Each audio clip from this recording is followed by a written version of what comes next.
Proverbios 11:30, la última parte. Cuando lo tienen, digan amén. Y dice, el fruto del justo es árbol de vida, y el que gana vidas o almas es sabio. El que gana vidas o almas es sabio. Hay una versión que se llama la amplificada, que expone más, que extiende más la definición y dice de esta manera, el que es sabio captura vidas humanas para Dios como un pescador de los hombres, los recoge y recibe para la eternidad. Y entonces este es el verso clave de hoy, Proverbios 11:30, pero va en combinación con Marcos 1:17. Y en Marcos 1:17 Jesús les dijo a sus primeros discípulos, ¿cuántos saben? ¿Qué dijo él? Dijo a sus primeros discípulos, les dijo, vengan en pos de mí y los haré, ¿qué? Pescadores de los hombres. Entonces esto va de acuerdo con Proverbios 11, dice que el que es sabio captura vidas humanas para Dios como un pescador de los hombres, los recoge o las recoge y recibe para la eternidad. Y como un comentario al margen, déjenme decirles que muchas veces se confunden sobre la palabra alma, el alma. Y muchos tienen la idea de que el alma es como un fantasma en la máquina. O sea, como Casper, el fantasma dentro de uno, ¿verdad? Que nuestro alma es como otra persona dentro de nosotros. Pero en verdad el alma es nosotros, es la personalidad, es nuestra vida. En un lugar en los Hechos habla de que habían 276 almas en un barco. Entonces es otra palabra para decir vidas. Y es nuestra vida. Claro que el alma tiene el sentido de lo inmaterial del ser humano, pero cuando oramos por las almas o queremos ganar almas, no es una cosa extraña. Quiere decir ganar vidas, influir a la gente para que vengan a Cristo. Es la idea de ganar almas. Entonces hay dos posibles interpretaciones de este verso de Proverbios. El primero es el más reconocido, la idea que se requiere sabiduría para ganar almas, ¿sí? O sea, si uno quiere ganar personas para Cristo, se requiere sabiduría. Y es tanto un arte como una ciencia, ¿verdad? Y se requiere conocimiento, experiencia y mucha práctica. Es una cosa que se tiene que aprender y practicar. Y entonces yo creo que esta interpretación es correcta, que se requiere sabiduría para ganar almas, se requiere conocimiento, ¿sí? Y por eso estamos estudiando el evangelismo aquí, porque se requiere conocimiento. Y tenemos que pensarlo y practicarlo, examinar lo que creemos, etc. Otra manera de interpretar el verso es que quiere decir que una persona que ve la importancia de ganar a la gente para Cristo es una persona sabia. Entonces, una interpretación, se requiere sabiduría para ganar almas. Otra interpretación, una persona que gana almas o que tiene este deseo de ganar almas es una persona sabia. ¿Por qué? Porque recuerden que dijo Cristo, dijo, ¿qué beneficios obtienes si ganas el mundo entero, pero pierdes tu propia alma? Entonces quiere decir que el alma, delante de los ojos de Dios, es más importante que el mundo entero.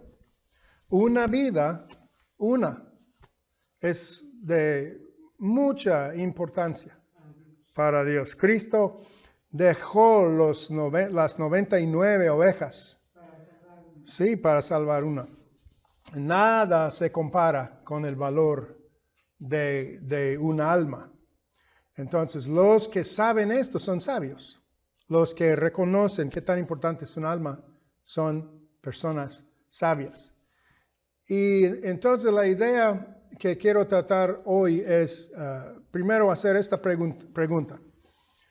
Que si es posible ganar a otra gente para Cristo a través de más conocimiento o a través de, digamos, el desarrollo de nuestras habilidades en el evangelismo.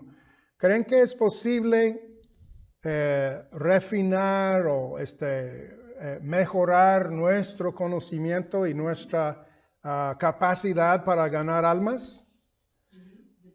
Yo pienso que sí también. Y una gran parte de la iglesia es lo que se llama calvinista. Los presbiterianos, los bautistas, muchos son así. Luther era así. Y ellos enfatizaron la parte de las escrituras que dice que todo es de Dios. O sea, ellos enfatizan la soberanía de Dios. Por ejemplo, en Juan 6:44, Jesús mismo dijo, ninguno puede venir a mí si el Padre que me envió no le trajere.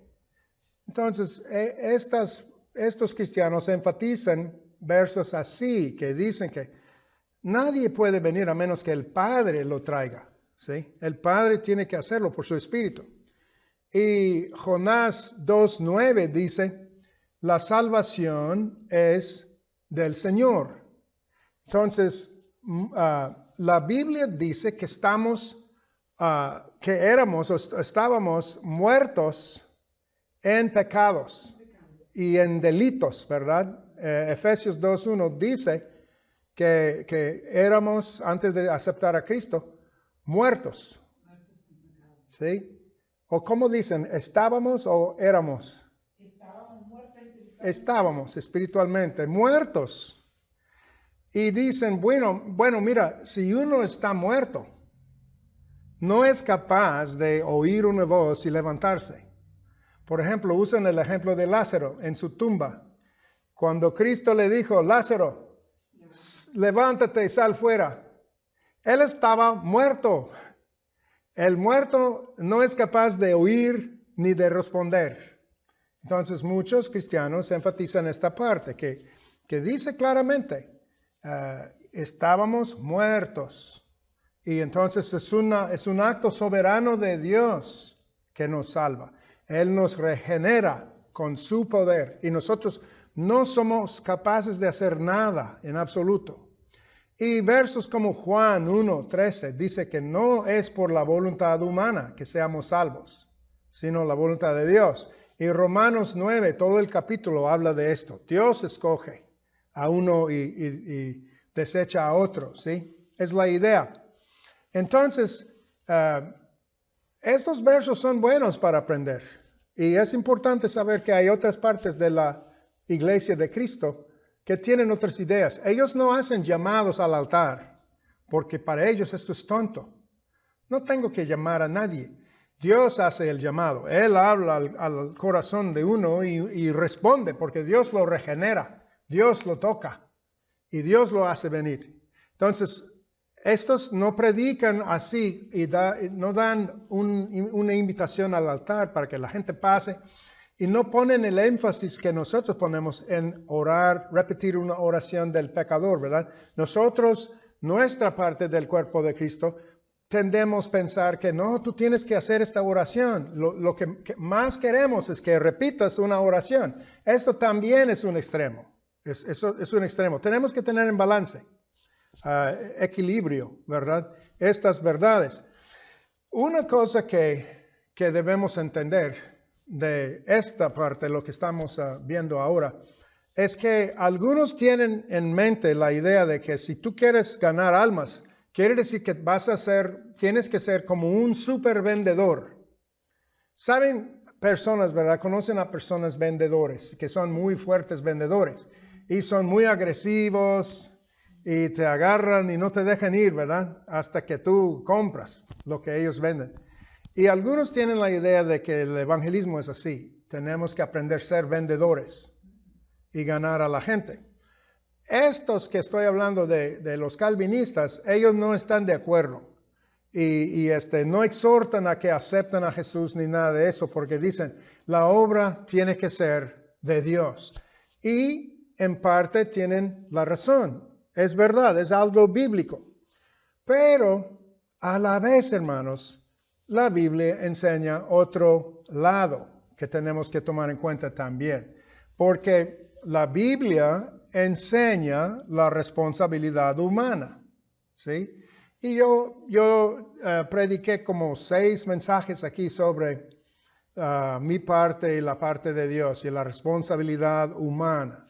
Y una cosa que repetí varias veces es esta, que si no tenemos nada que ver con el asunto, ¿por qué tenemos una Biblia? ¿Por qué es necesario tener iglesias o predicadores o misioneros? Yo creo que es porque sí tenemos una parte. Nuestra parte es darles la palabra, orar por ellos y aprender a hacerlo bien, y luego Dios hace su parte y Él hace la obra en su corazón, ¿sí? Pero si no fuera así, ¿para qué tener una Biblia? Como les dije en las prédicas esas, hablé de los salmones, los peces que nadan río arriba, ¿no? Hasta las cabeceras de los ríos para desovar, así se dice, desovar, allá en la cabecera del río. Los salmones no lo tienen que leer en un libro. Dios los predetermina, Él lo pone dentro de ellos. Ellos simplemente cumplen, no tienen otra opción. Dios los hace hacer esto. En cambio, nosotros somos personas creadas a su imagen y con libre albedrío como Él. Él nos dio la capacidad de escoger y por eso nos dio la Biblia, ¿no? Porque tenemos que leer su voluntad y entender cuál es su voluntad y qué quiere. Y luego tenemos la opción de obedecer o no obedecer. Y por eso va a haber un juicio también. ¿Para qué tener juicio si Dios determina todo y lo hace todo y nadie tiene ninguna parte, ningún rol? No tenemos nada que hacer en esto. Entonces, ¿para qué tener un juicio? La idea del juicio es que Dios va a dar recompensa a los que le obedecían y va a haber un castigo para los que no obedecían, ¿verdad? Ese es el punto. Entonces, nosotros de nuestro lado sí creemos, sí aceptamos lo que dicen los presbiterianos y bautistas, que estamos muertos sin Cristo. El ser humano está muerto espiritualmente y es totalmente depravado, ¿sí? Algo pasó en el huerto de Edén que nos afectó a todos y hemos nacido muertos.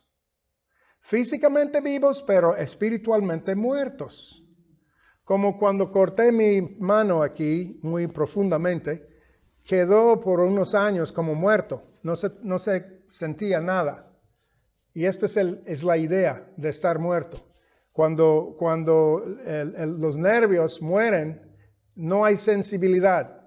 Y uno que está muerto espiritualmente no tiene sensibilidad, no siente la presencia de Dios, no sabe nada de Dios, no es consciente de Dios. Entonces, sí es cierto esto. Recuerden que cuando en el huerto de Edén, Dios les dijo a Adán y Eva, en el día que de ese árbol comieras, morirán. Él dijo.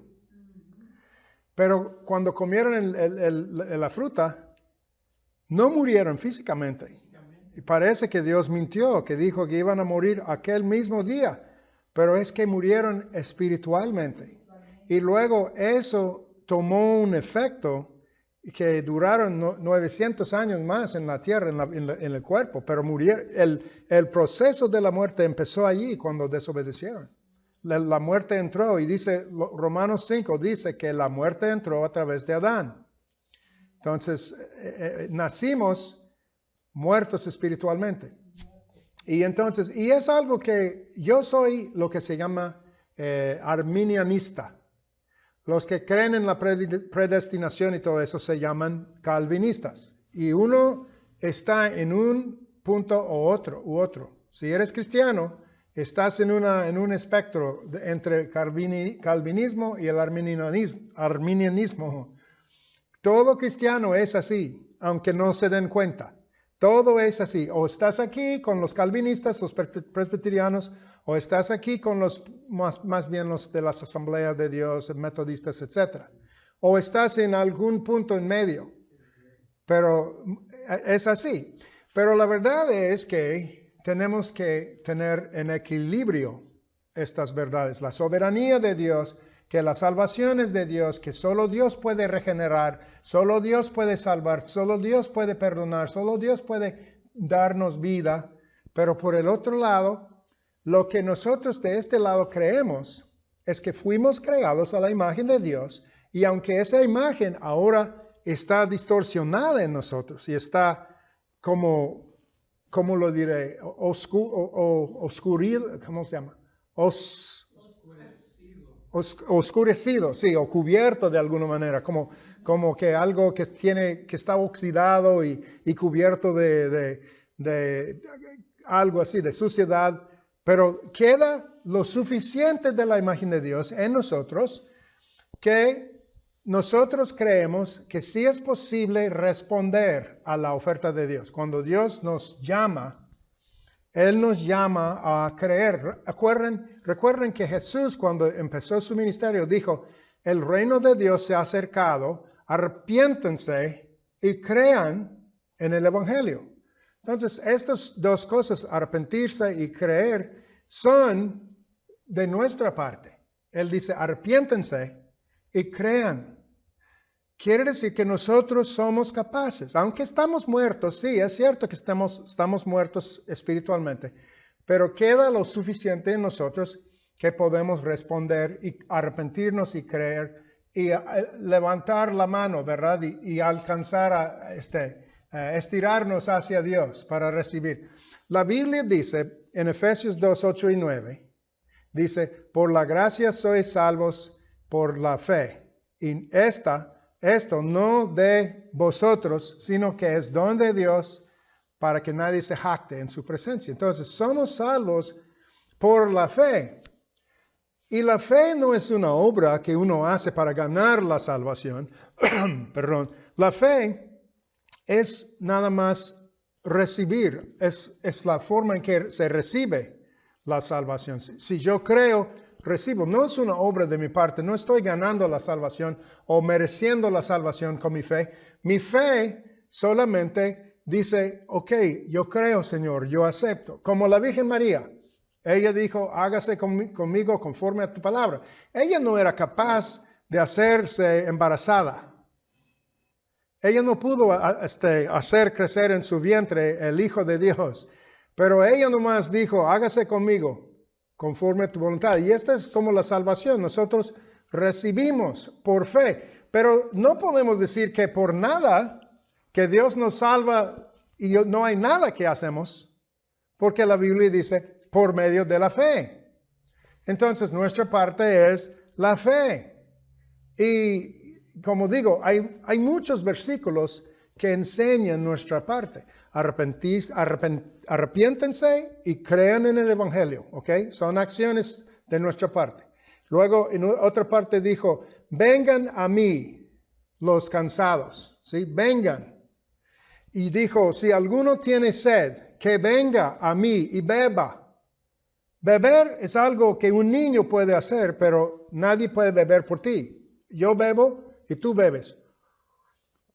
Nadie más puede hacerlo por mí. No me pueden forzar. Pero alguien me puede dar el agua y yo lo tengo que tomar. Y es así con la salvación. Vengan a mí y beban. Todo aquel que creyere y fuere bautizado será salvo. Creer y ser bautizado. Todo aquel que rehúsa creer será condenado. Marcos 16 dice esto. Si uno rehúsa creer, es su decisión. Rehúsa creer. Uno puede rehusar o uno puede aceptar. Y otros dicen, hay varios que dicen, el que tiene sed, venga, y el que quiera, tome del agua de la vida. Tome. Nosotros tenemos que tomar. En el día de Pentecostés, Pedro dijo, arrepiéntense y sea bautizado cada uno de ustedes en el nombre de Jesús para perdón de pecados y recibirán el Espíritu Santo. Entonces, arrepiéntanse, es su parte. y sean bautizados. Es su parte. Ustedes toman la decisión de ser bautizados. ¿Sí? Y me gusta el verso en Apocalipsis donde dice, Juan le enseñan, el ángel le enseña a los que salen de la tribulación. Y es una multitud grande. Y dice, estos han lavado sus vestidos y los han emblanquecido en la sangre del Cordero. Entonces, miren, la sangre es lo que nos lava y lo que Cristo hizo en la cruz es lo que nos lava, pero uno tiene que ir a la lavandería, ¿no? Tiene que ir a lavar su ropa. Y podemos lavar la ropa en la sangre de Cristo, pero los que deciden lavar la ropa, sus vestidos, ¿verdad? Son los que reciben la salvación. Y en 2 de Corintios 6:1, Pablo dice, no reciban la gracia de Dios en vano. O sea, uno tiene una respuesta.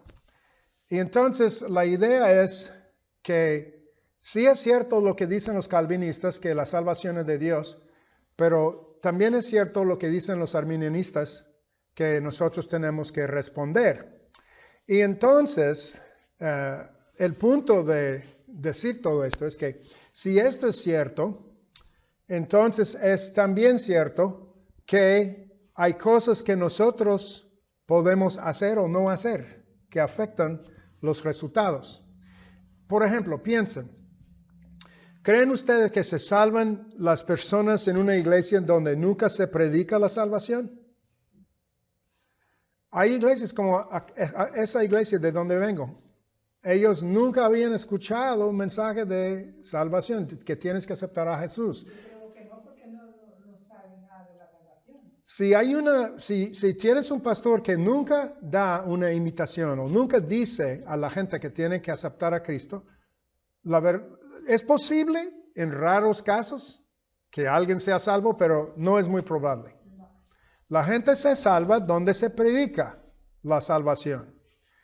Y también, hermanos, si la predicación no tiene nada que ver con la vida, o la gente no puede entender la predicación, o es siempre negativo.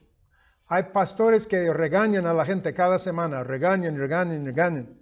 Y no es muy probable que la gente sea salva en tales iglesias, ¿verdad? ¿Por qué? Porque es el efecto de los humanos. Nosotros como los obreros en la viña del Señor tenemos una parte. Si no lo hacemos bien, va a haber menos resultados. Piensen un momento. Una persona tiene mejor chance de ser salva con una persona amorosa, que le habla bien del Señor, que es muy alegre, que es muy abierto, que le importa a la persona, la vida de la otra persona y tiene muy buen conocimiento del Evangelio para presentar el Evangelio a la persona. O se salva una persona mejor con una persona que tiene mal aliento, que no sabe nada, que es muy ruda, que no le importa a la persona. ¿Con cuál tiene mejor chance de ser salvo? Pues con la primera, ¿no? La idea es que nosotros tenemos una parte. Una vez fui a Nueva Orleans en el tiempo de Mardi Gras. Es una fiesta enorme. Y es pura perversidad, pero fuimos a testificar allá, todo un equipo, fuimos. Y predicamos en el aire libre y repartimos folletos y hablamos persona a persona, etc. Pero había muchos grupos allí de cristianos. Y había un grupo de hombres jóvenes con barbas y ellos gritaban y se ponían como enojados con la gente. Y la verdad es que echaban espuma por la boca. Estaban tan enojados. Y la gente les gritaba cosas feas, etc. Entonces, quiere decir que nosotros tenemos una parte. Cuando yo fui a aprender español, fui a Guadalajara, México, porque había una escuela intensiva allá. Y fuimos a vivir. Y no sabía yo cómo iba a pagar, porque no tenía un apartamento ni nada. Pero un amigo mío, que antes vivía allá, él conoció a un misionero que tenía un departamento y dijo que él tuvo que volver a Estados Unidos por un tiempo y que dejó su apartamento ahí, que si yo quería, yo podría rentarlo barato. Y dije, qué bueno, entonces rentamos el lugar de este hombre y su familia y fuimos a Guadalajara. Y quedó como unas cuadras nada más de la escuela, yo pude caminar cada día a la escuela, etc. Pero cuando tenía que pagar la renta, la dueña de la casa me miró con sospecho. Y le pagué una vez y otra vez y siempre me miraba con sospecho. Y en la clase, la gente, los otros estudiantes aprendieron en dónde yo estaba quedándome, en la casa de este hombre. Y me trataban un poquito raro. Y con el tiempo, por fin yo aprendí por qué. Porque el hombre cuyo apartamento estábamos rentando era un tipo muy raro, que siempre testificaba a todo el mundo, pero no pagaba sus cuentas a tiempo, que era muy rudo, que interrumpía las maestras en la escuela, que habló de Cristo cuando no era tiempo correcto, que cuando estaban dando una prueba o algo, él empezó a hablar de Cristo, etc. Era rudo. Era tonto, de hecho, me dijeron que un poquito loco, que una vez el volcán, había un fuego allí en la montaña y él dijo que Dios me dijo que vayamos allá.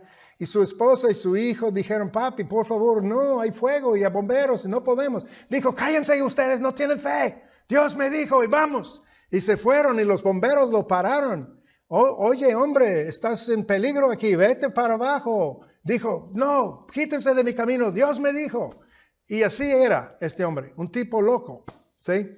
Entonces, él testificaba a todo el mundo, pero no tenía buenos efectos, buenos resultados. ¿Por qué? Por su comportamiento, ¿sí? Y hay muchas historias.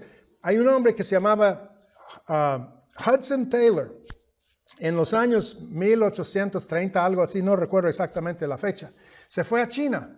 Y al llegar ahí, pues se quedó con los misioneros europeos como él era inglés. Y todos los misioneros de aquellos tiempos se vestían de saco, de traje, ¿verdad? Con corbata y todo como los europeos. Pero los chinos no se vestían así.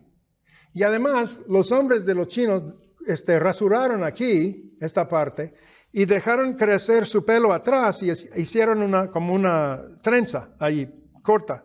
Ahí atrás, todos los hombres así usaban su pelo.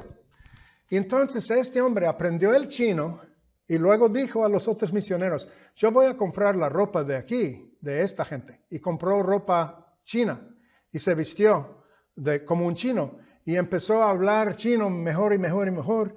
Y luego también rasuró aquí y dejó crecer su cola atrás. ¿Sí? Y entonces, dentro de 1 año, 2 años, él había traído a muchos chinos al Evangelio. ¿Por qué? Porque él se hizo un misionero, ¿verdad? Él adaptó a la gente para demostrarles su amor, para identificarse con ellos, para estar con ellos, y ellos fueron atraídos. Y lo aceptaron mucho más que los otros misioneros europeos, porque no se identificaron con los chinos, ¿sí?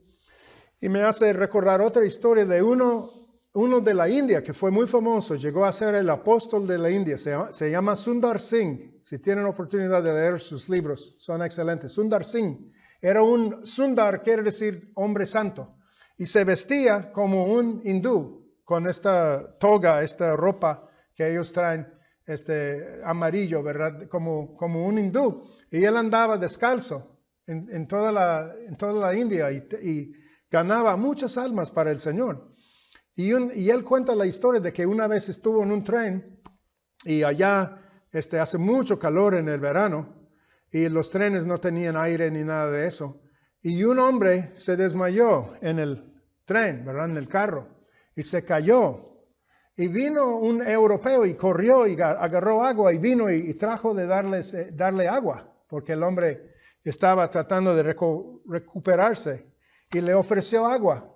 Pero el hombre, al ver que era un europeo que le ofrecía su agua, digamos como en una botella así o algo así, lo rehusó, porque era de la casta alta, los brahman, y ellos se consideran de una casta más alta, Y para él desesperadamente necesitaba agua, pero no quiso tomar el agua de una taza o un vaso europeo.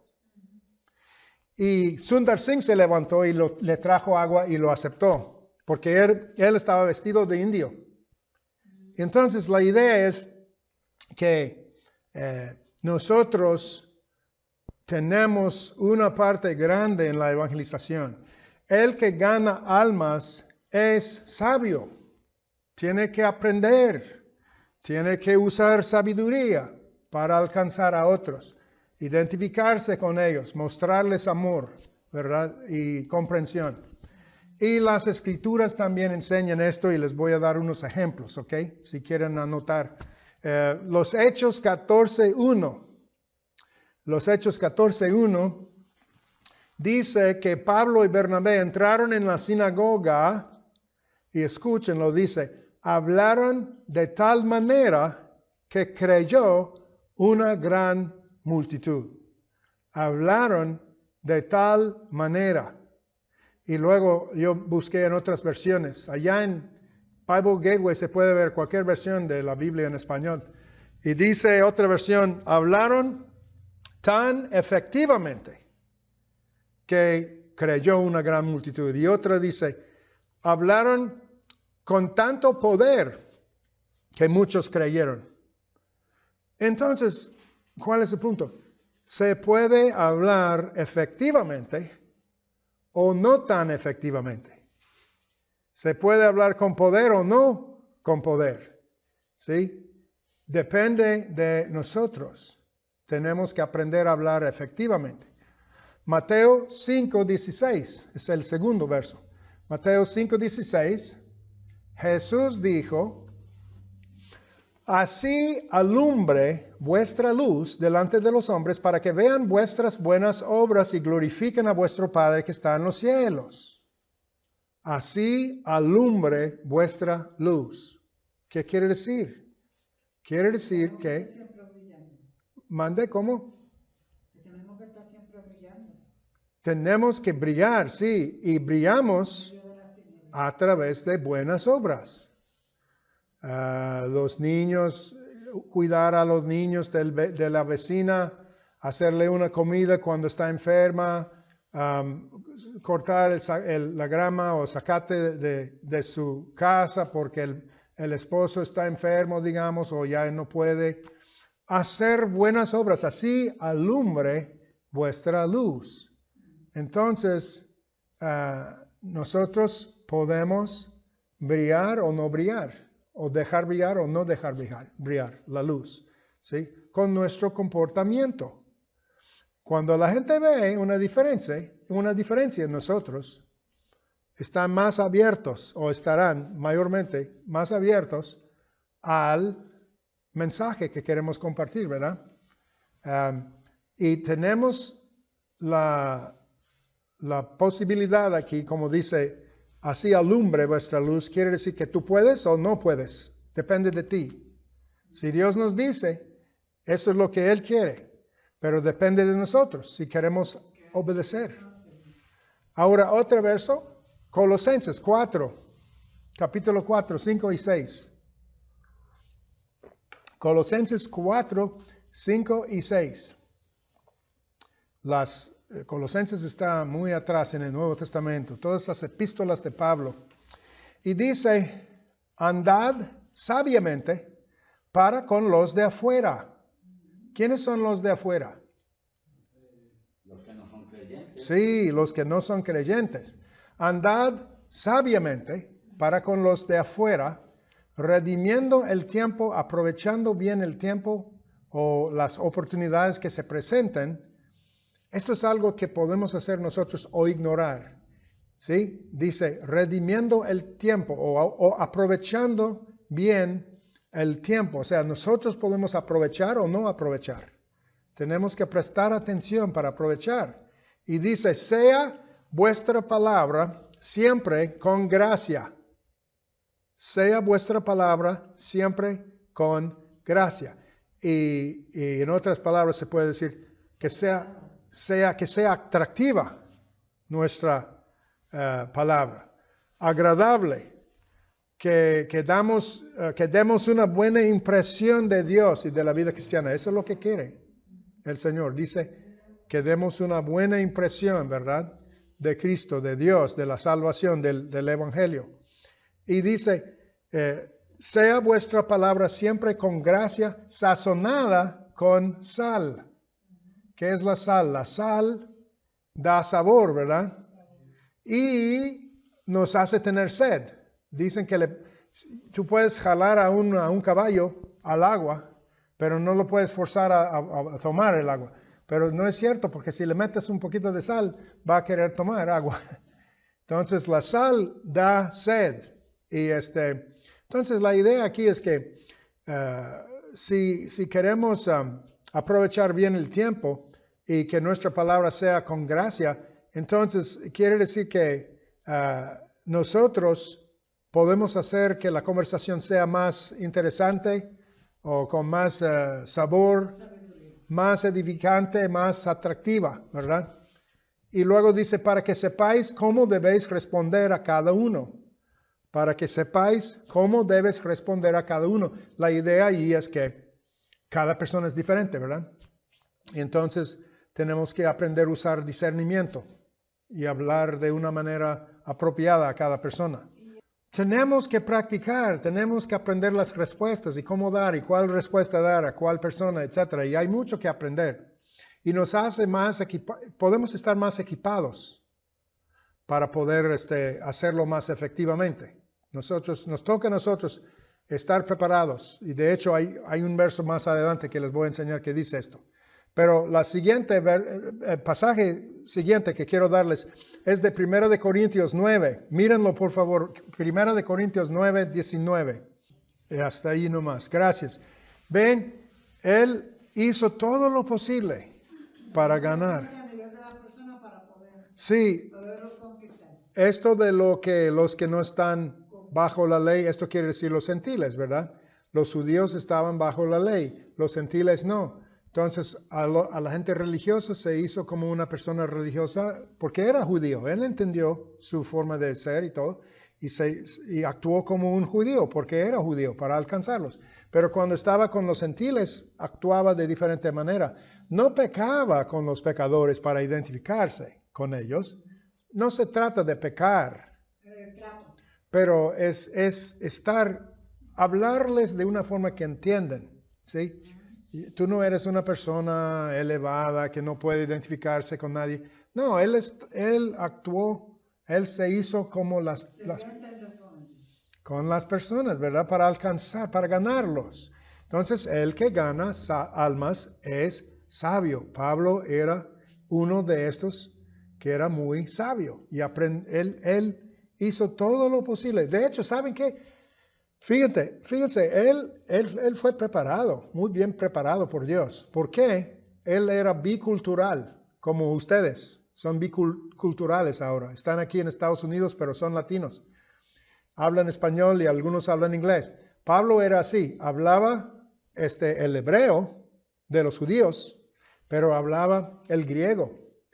Él nació en una ciudad de los griegos, rodeado de griegos, y aprendió su cultura, sus poemas, sus poetas, sus filósofos y todo eso, su forma de ser. Pero también se fue a Israel y aprendió de Gamaliel, el rabí, cómo ser judío y la ley de Dios y todo esto. Entonces él era bicultural, bilingüe y quizás trilingüe, porque es posible que hablara latín también, pero él pudo hablarles en su idioma y comer con ellos y relacionarse con ellos. Y él era sabio para ganar almas. Ok, un verso más para hoy, ok. Primera de Pedro 3.15. Primera de Pedro 3.15. Primera de Pedro 3.15. Quiero que vean y luego vamos a terminar. Dice en la versión que tengo aquí, estén siempre preparados para dar una explicación, pero háganlo con humildad y respeto. Y dice en las otras versiones, dar una explicación, pero ¿de qué? De la esperanza que tienes. Dice que estén siempre preparados para dar una explicación. Otras versiones dicen una defensa o para dar la razón por la esperanza que tienes. Y si leen en el contexto van a ver que allí Pedro está hablando a gente bajo persecución. Entonces dicen, pórtense bien, acepten la persecución y la tribulación y todo. Y luego tú, porque vives diferente, en medio de persecución y todo, la gente va a preguntar, ¿cómo puedes tú soportar todo esto? La gente se burla de ti, y hay persecución y todo, y tú tienes problemas y todavía tienes esperanza y tienes gozo. ¿Cómo es posible? Y entonces dice, estén preparados para dar la explicación o la defensa. Entonces, tenemos que prepararnos, tenemos que aprender el evangelismo, tenemos que aprender cómo presentar el evangelio, ¿sí? Las partes, los ingredientes, cómo explicar. Y la palabra, para que sepan, que dice explicación en esta versión, ¿qué dice en la otra versión? Dice, en vez de explicación, dice defensa, ¿no? Ahora, donde dice defensa, quiero que sepan, la palabra griega allí es apología o apología. Y de esto tenemos el tema de apologética. La apologética es el estudio de cómo defender la fe, cómo presentar la fe, cómo tratar con sectas, testigos de Jehová, mormones, o con otras religiones como budistas o hindúes o musulmanes o los ateos. Cómo darles una respuesta, una defensa para nuestra fe. Esta es la palabra apologética. Viene de esta palabra que dice defensa en español aquí. Pero no es apologize. En inglés tenemos la palabra apologize, que es pedir perdón. Pero no es pedir perdón. Es dar defensa como un abogado que llega a la corte con su caso ya listo y presenta su caso delante del juez y ¿cómo se llama el grupo de? El jurado, ¿no? Sí. Él tiene que estar preparado para dar bien el caso, explicar bien, defender el caso, defender su cliente. Esta es la idea, que nosotros tenemos que estar preparados para dar la razón por la esperanza que tenemos. ¿Por qué tienes esperanza? En este tiempo de pandemia, cuando la economía va para abajo, tú tienes una sonrisa. ¿Cómo es posible? Bueno, ¿sabes qué? Déjame decirte. Y estar siempre preparados. Y esto quiere decir que tenemos que ser inteligentes. Tenemos que estar preparados, estudiados. Aprender las partes del Evangelio, cómo tratar con preguntas. Aún los testigos de Jehová, hermanos, los jueves, siempre se reúnen en el templo. Una testiga me dijo una vez, ¿no? Tenemos reuniones cada jueves en que practicamos. Y yo hago el papel del ateo y tú la testiga y me hablas y yo te hablo. Y luego y tú haces el papel del católico o del ateo o del budista o del quien sea, ¿verdad? Y ellos practican. Practican y se preparan. Es como artes marciales, practican. Si el hombre trata de pegarte así, tú haces esto, ¡ah! Y esto, ¿verdad? Y es estar preparado para dar defensa, para defenderse, para presentar el Evangelio. Entonces, para dar fin a la plática ahora, espero que captaran la idea. La idea es que sí, la salvación es del Señor, Él hace la obra sobrenatural en uno, pero Él nos usa a nosotros. Él nos ama de todos modos y todos hacemos errores y todos hemos hecho mal el evangelismo, pero lo que el Señor quiere es que sigamos aprendiendo y preparándonos.